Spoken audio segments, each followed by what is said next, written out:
significance of life is to me personally, it's God. That's He's the only thing that really makes my life significant, because if not for Him I would not be here.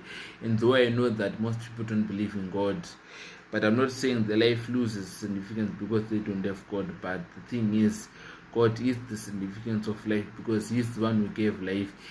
And for me to really for me to really realize this and know the significance of life, I had to go through a lot of things in my life.